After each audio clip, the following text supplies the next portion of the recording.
Sejam muito bem-vindos. Eu sou Tatiana Maia, professora da Escola de Humanidades do PPGH PUC-RS. E eu sou Leonardo Fetter, doutorando pelo PPGH PUC-RS. E esse é o podcast Tem Profissional da História aí? Criado para apresentar ao público em geral as múltiplas possibilidades de atuação do profissional da história, além dos acervos disponíveis para pesquisa. Você quer conhecer mais sobre o exercício da nossa profissão em instituições públicas e privadas, nas redes sociais e na vida coletiva? Então, você é o nosso convidado para ouvir diferentes experiências profissionais. Vem conosco e descubra uma sólida e desafiadora profissão. Há muitos espaços onde estamos presentes e somos importantes. Então, tem profissional da história aí?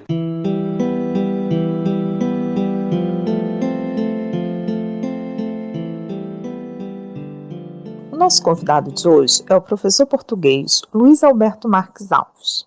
Luiz possui licenciatura em História e doutorado em História. É docente de História Contemporânea de Portugal, História da Educação e Didática da História no Departamento de História e de Estudos Políticos e Internacionais da Faculdade de Letras da Universidade do Porto, Portugal. É investigador do CITSEM, Centro de Investigação Transdisciplinar, Cultura, Espaço e Memória. Atua também no mestrado em ensino de História, sobretudo com a formação de novos professores. Suas principais áreas de investigação são História Contemporânea de Portugal, História da Educação, Didática da História e Educação Histórica. Neste 15 de outubro, onde comemoramos o Dia dos Professores no Brasil, diante de tantos desafios que temos enfrentado e do questionamento da importância da história para a vida coletiva, conversamos com Luiz Alberto, que vai nos fazer uma reflexão sobre o papel do professor de história, o papel da história nos dias atuais e a importância da formação de professores na construção de uma cultura democrática. Muito obrigada, Luiz, por sua participação no nosso projeto.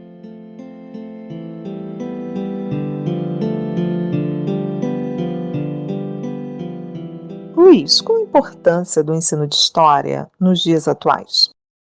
Muito boa tarde a todos. Queria, antes de mais nada, agradecer o convite honroso que me fizeram para participar neste podcast. Tem um profissional de história aí e, em particular, a Tatiana, agradecer que se tenha lembrado de mim para interagir convosco em relação a 4 entradas que foram sugeridas. Uma que terá a ver fundamentalmente com o ensino da história, o outro com o profissional de história, depois da relação entre a história local e o ensino para a comunidade e a formação inicial de professores de história, que é também uma das áreas em que eu tenho trabalhado muito nos últimos anos. Começando pelo ensino da história e particularmente nos dias de hoje, é muitas vezes colocada em causa a disciplina e eu penso que ela é colocada em causa pela sua identidade. A história tem uma identidade muito própria, tem uma capacidade de agir no tempo e influenciar o tempo presente através desse conhecimento do passado e, nesse sentido, é essa identidade que, se calhar, de alguma forma preocupa e, em alguns casos, motiva alguns dos ataques de que ela é alvo. A história é uma forma de estar na vida, é uma forma de estar na sociedade, é uma forma de exercer a cidadania, ou seja, é realmente aquela área onde nós podemos abandonar um pouco aquilo que a nossa memória apenas nos transmite e irmos numa densidade maior do nosso pensamento à procura daquilo que deve ser efetivamente a análise num período mais longo do que aquele do tempo presente. Por outro lado, sem história, eu penso que não conseguimos compreender o mundo em que vivemos, e seja um mundo mais próximo, seja um mundo mais remoto, digamos assim, porque hoje este mundo global é influenciado por muitas das questões que muitas das vezes a nível local têm uma repercussão, mas a nível meso e a nível macro tem outro tipo de influência, e nesse sentido o mundo em que vivemos deriva muito dessa compreensão que nós temos da história e do passado. Por outro lado, e face à densidade desse conhecimento, a história habitua-nos à relatividade das coisas, à relatividade das ideias, à relatividade das crenças e das doutrinas, e faz com que muitas das vezes elas não nos apareçam, as coisas, as ideias, as crenças e as doutrinas, como algo que é inevitável, ou então assumindo muitas das vezes uma postura que é uma postura de que só estas é que são válidas e abandonarmos um pouco ou criticarmos exageradamente aquelas que lhe deram origem. E, portanto, é esta continuidade no tempo que nos ajuda também a pensar nesta relatividade da importância que muitas das vezes nós hoje atribuímos às coisas.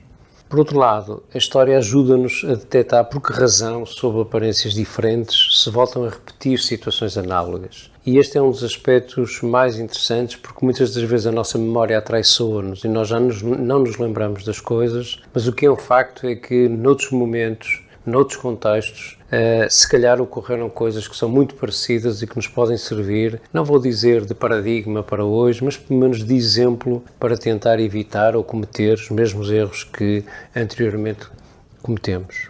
O historiador é, por isso, uma personalidade, enfim, um investigador que está sempre a descobrir no passado longínquo e mais recente o mesmo e o outro, a identidade e a variância, a repetição e a inovação. Estas palavras de José Matoso ajudam-nos exatamente a ver aquilo que é o sentido da densidade temporal. Por isso é que muitas das vezes nós ficamos no tempo curto, mas se calhar se formos ao tempo médio e ao tempo longo, nós conseguimos ter uma dimensão das coisas totalmente diferente. Finalmente, para, enfim, aquilo que nos remete esta importância da história nos nossos dias, eu diria que para os mais céticos e resistentes será conveniente partilhar os argumentos da vivência científica e didática, porque esta demonstra que o conhecimento do passado é um substituto da experiência, é um alargamento da experiência vivida, é uma introdução ao possível, ao provável, ao humano. E este sentido, penso que deve ajudar a saber ouvir os outros, a agradecer a partilha da experiência, a compreender que há outros valores, a evitar um sentido unívoco da vida, a garantir uma maior disponibilidade que evite o pensamento único ou então o atrito entre gerações. A história, penso que, nesta perspectiva, pode ajudar a uma melhor convivência entre as diferentes épocas da família, ou seja esta a família de sangue, seja esta família ideológica, sejam estas famílias ideológicas e ao nível do pensamento, até pensamento político, totalmente diferentes da nossa, mas é essa convivência que efetivamente se almeja. A história permite também reviver o passado encontrando pontos de referência e, nesse quadro de referência, eu penso que ela minimiza a importância dos nossos problemas e subalterniza até aquilo que nos parece essencial. Porquê? Porque penso que evidencia as permanências naquilo que muda e evidencia e garante a estabilidade e racionalidade das nossas decisões. E, portanto, se outra coisa a história e o seu papel não tivesse, a paz de espírito pode ser uma das utilidades do conhecimento do passado, porque transforma o presente no seu espaço de experiência e concebe o futuro como um horizonte de expectativa.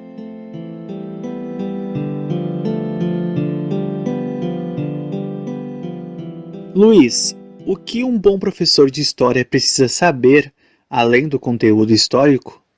Um bom professor de História é aquele que consegue identificar o que o realiza. E este é um aspecto que é absolutamente fundamental e que tem a ver com a sua vocação. Ou seja, ser professor de História tem que, obrigatoriamente, ter a ver com a sua identidade e com a sua personalidade. Não há um modelo, não há um paradigma, muito menos há um modelo único. E, portanto, para ser professor de História é preciso ter esta vocação de fazer viagens no tempo, esta vocação de sentir a utilidade daquilo que se transmite, e isso só se consegue, por exemplo, se for um cidadão efetivamente interventivo, se tiver uma personalidade em que nos preocupamos com o presente, nos preocupamos com aquilo que acontece e, dessa forma, transmitimos essa preocupação para o tipo de lecionação que nós efetivamente fazemos. Por outro lado, um bom professor de História, na minha perspectiva, tem que analisar o que é que o mundo precisa. E muito mais, se calhar, o de História, enfim, dirão que também o de Geografia, dirão que também o de Ciências, por causa das questões do ambiente, as questões urbanísticas, as questões da ecologia. Mas o professor de História, neste sentido de missão, tem de dar um cunho de função social à história, isto é, de alguma forma tem de estar muito atento àquilo que se passa e tem de alguma forma de permitir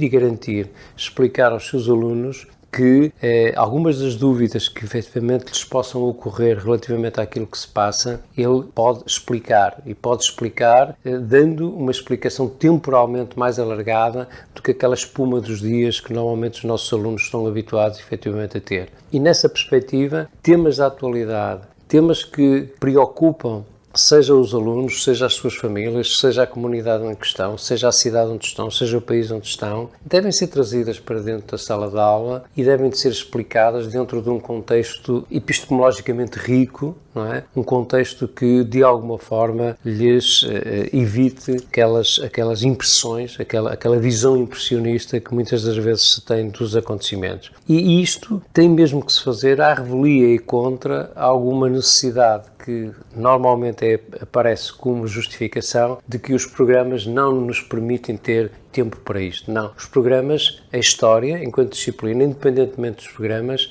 se alguma utilidade tem, é que tem de dar tempo exatamente ao tratamento destas coisas. Uma outra ideia, para além desta vocação e desta missão, é a ideia da profissão. A ideia de compreender a capacidade de descobrir novos recursos, a ideia de andar sempre à procura de exemplos que possam ser mais motivadores para os alunos, de recursos que possam ser mais instigantes para eles, e isto obriga a que o professor, dentro da sua profissionalidade, articule de forma muito clara a investigação, a ação e a investigação. Ou seja, aquilo que Isabel Barca definia como o professor de História como investigador social. Uma quarta entrada para um bom professor de História parece-me ser avaliar o que sei ou o que posso aprender, e aí tem que haver paixão. Não é? Tem que haver paixão e gosto por aquilo que efetivamente se faz, tem que haver paixão naquilo que efetivamente se faz e tem que se transmitir essa paixão através do recurso, através da forma como gestualmente passamos esses conteúdos ou através da forma como, de forma instigante, colocamos e situamos os nossos problemas. E sem perder o sentido da sua felicidade, eu acho que tem de encontrar os meios, os recursos, as pedagogias que possam também fazer os seus alunos felizes com e através da história.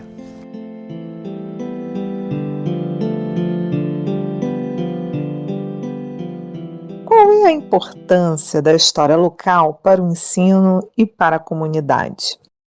Se me perguntam qual é a importância da história local para a comunidade, eu poderia aqui, enfim, elencar muitos exemplos que, nomeadamente nos últimos 20, 30 anos, ao nível de projetos, as câmaras, enfim, as localidades, os centros artísticos, as associações têm efetivamente levado a cabo e onde a história ocupa sempre um papel muito importante. Mas procurando sintetizar, eu diria que a história local é a história da proximidade, é a história da implicação e é a história exatamente por isso da intervenção, ou seja, só com bom conhecimento daquilo que está no seu espaço, no espaço que habita e do significado que esse património material e imaterial muitas das vezes tem, é que é possível implicar, por exemplo, os alunos nesse espaço, defendê-lo e, quando for necessário, até intervir de forma consciente, de forma cívica. É por isso que esta história local nos permite chegar também a determinados meios, como os testemunhos orais, as fontes materiais e imateriais, a valorização do tempo no espaço, que faz com que seja possível levar para dentro da sala de aula muitos daqueles que eles conhecem, muitos daquelas fotografias, daqueles espaços abandonados que os alunos conhecem, por onde passam todos os dias, mas a que não estão habituados efetivamente a olhar. Eles realmente veem as coisas, mas não têm um olhar crítico, não têm um olhar cívico, interventivo em relação esse espaço. E, por exemplo, no caso dos testemunhos orais, é um elemento absolutamente fundamental para a ligação entre as várias gerações, já que é possível ir buscar dentro da família diferentes tipos de atores em diferentes momentos históricos, e é sabido, os alunos dão uma importância muito grande a esses testemunhos orais. O resultado desta ligação entre a história local e a história nacional ou a história global é claramente a inclusão, é claramente a integração, é claramente este sentido transgeracional da história. Se quiserem, é tornar o distante próximo, inserindo os acontecimentos locais em contextos mais globais. E citaria apenas 2 exemplos em que tenho participado ultimamente. O projeto de Famalicão para o Mundo, por exemplo, que é um projeto onde visa levar a localidade e todas as suas potencialidades arquivísticas, de bibliotecas, de casas-museus, etc., para dentro das próprias escolas, trabalhando de uma forma historicamente consistente. E estou-me a lembrar, por exemplo, da exposição Trabalhadores Forçados Portugueses no Terceiro Reich e os famalicenses no sistema concentracionário nazi, que é uma exposição que está disponível, por exemplo, desde 19 de julho e vai estar até dezembro, e visa o quê? Visa levar a investigação até à localidade. As grandes investigações, as investigações de ponta nesta área, até à localidade. E de repente a gente descobre que nessa localidade também existem trabalhadores forçados que também estiveram, tal como outros de muitos outros países e de muitas outras localidades, no sistema concentracionário do Terceiro Reich. E de repente é possível, por exemplo, descobrir pessoas de famílias próximas que tiveram lá, e alguns até nem sequer conheciam que essa realidade. Quem fala, por exemplo, desta questão dos trabalhadores forçados, fala, por exemplo, da imigração, fala, por exemplo, da guerra colonial. Ou seja, há uma multiplicidade de temas que a história trabalha e que pode trabalhar claramente a partir da localidade.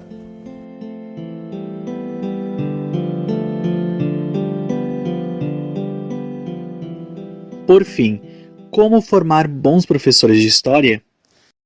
Evidentemente que para ter esta leitura da história, da sua importância e, sobretudo, esta percepção aberta relativamente à localidade, é preciso que a formação dos professores de história integre estas valências e integre, sobretudo, estas perspectivas. Há claramente metas e meios aonde, efetivamente, nós hoje nos podemos alicerçar para estruturar a formação dos professores de história. Em primeiro lugar, sabendo que é preciso formá-los com e para uma pedagogia da história que seja democrática, que seja diversificada, que seja inclusiva.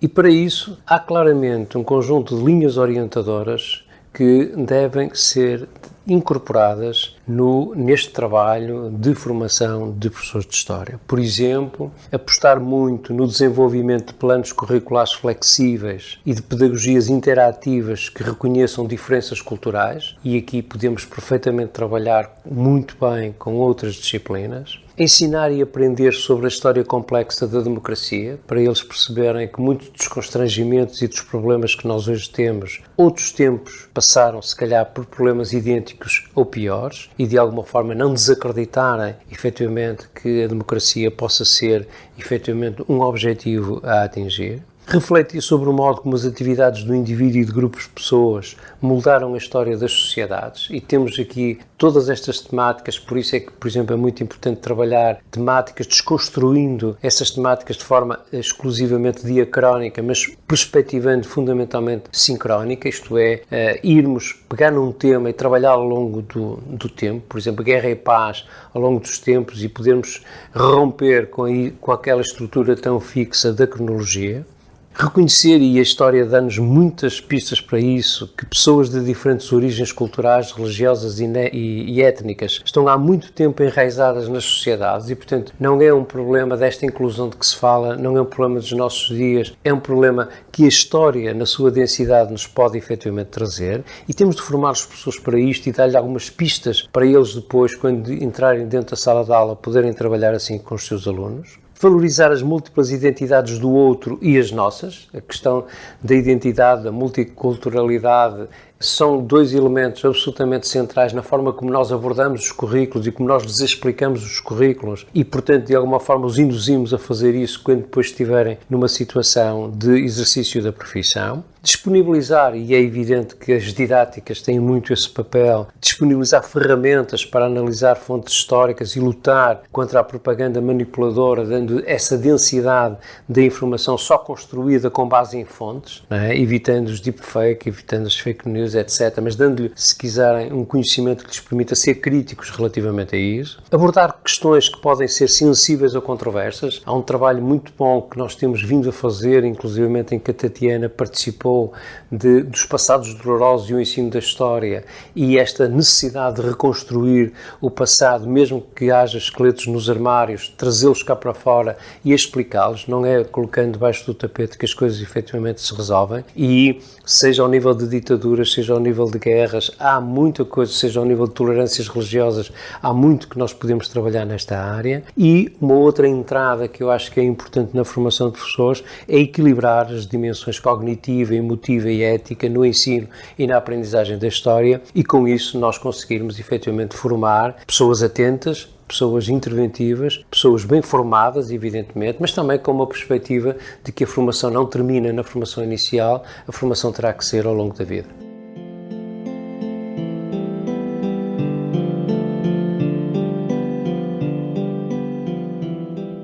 Muito obrigada, Luiz, mais uma vez, por sua participação neste projeto. E para todas e todos que nos acompanham, esperamos que tenham gostado dessa entrevista.